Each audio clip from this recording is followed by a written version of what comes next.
আসসালামু আলাইকুম রহমতুল্লাহ। গত কয়েকদিনের মারামারি দেখে আমার কাছে মনে হচ্ছে ছাত্রদলের মনে আসলে অনেক কষ্ট।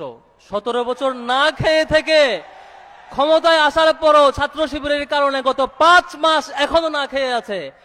এই কষ্ট আমরা বুঝি আপনাদের। পলাশী মার্কেট থেকে খাইতে পান না, ঢাকা বিশ্ববিদ্যালয়ে 2841 কোটি টাকার প্রকল্প 1 টাকাও খাইতে পান না, জগন্নাথ বিশ্ববিদ্যালয়ে 10,000 কোটি টাকার প্রকল্প 1 টাকাও খাইতে পান না। আপনাদের কষ্ট আমরা বুঝি, 10% পান না কেন? এই কষ্টে এই বাড়াবাড়ি আপনাদের। আমি তারেক রহমানকে বলবো, আগে যেমন করে 10% চুপি চাপি নিয়ে নিতেন, এইভাবে ছাত্রদলকে এখন দিয়ে দেন, তবু আর কারো চোখ উপড়ে ফেলেন না আল্লাহর ওয়াস্তে।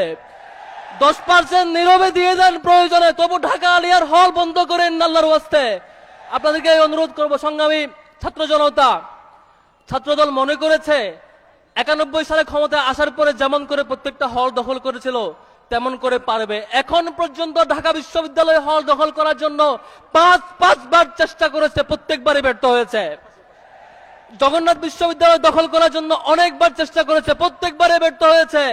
তাদের এই ব্যর্থতার খায়েশ, তাদের এই ব্যর্থতার আউটপুট দিতে হয়েছে প্রত্যেকটা ছাত্র সংসদ নির্বাচনে। আপনারা দেখেছেন না? সর্বশেষ তাদের জন্য লজ্জা, বেরুবি এবং শাহজালাল প্রযুক্তি বিশ্ববিদ্যালয়ে ছাত্র সংসদ নির্বাচন তারা বন্ধ রেখেছে। আপনার জন্য লজ্জা হয়, এটা ছাত্র সংগঠন, প্রত্যেকটা ছাত্র সংসদে হেরেছেন। এমন হারের পর আবার নির্বাচিত জিএস এর উপরে হাত তোলেন, কোন সাহসে এটা?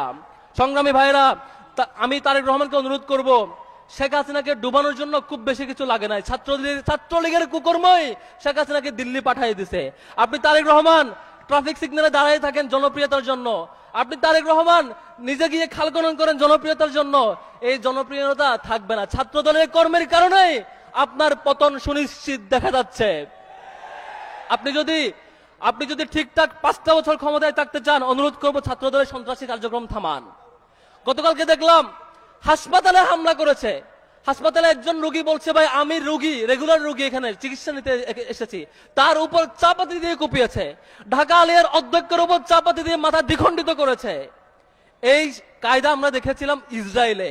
একমাত্র ইসরায়েল, দ্বিতীয় ছাত্রলীগ, তৃতীয় ছাত্রদল হাসপাতালে রোগীদের উপর হামলা করার ইতিহাস রচনা করেছে। সেকেন্ড, আমরা শিক্ষকদের উপর হামলা করার ইতিহাস দেখেছি এর আগে ছাত্রলীগের, এবার দেখেছি ছাত্রদল। এর পরিণতি খুব খারাপ হবে। একটা ঘোষণা আজকে এখানে দাঁড়িয়ে দিতে চাই, বাংলাদেশের কোনো ক্যাম্পাস দখল করতে হইলে ছাত্র শিবিরের রক্তের উপর দিয়ে যাওয়া লাগবে।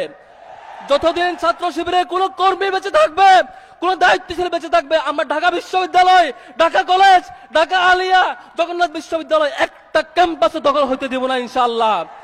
চাঁদাবাজদের হাত থেকে এই ক্যাম্পাসকে মুক্ত করে শিক্ষার্থীদের জন্য নিরাপদ আবাসস্থল উপহার দেওয়াটাই আমাদের এই রক্তের কমিটমেন্ট। আজকের এই 5 আগস্ট এই শপথ ব্যক্ত করে আমি আমার বক্তব্য শেষ করছি। আসসালামু আলাইকুম রহমতুল্লাহ।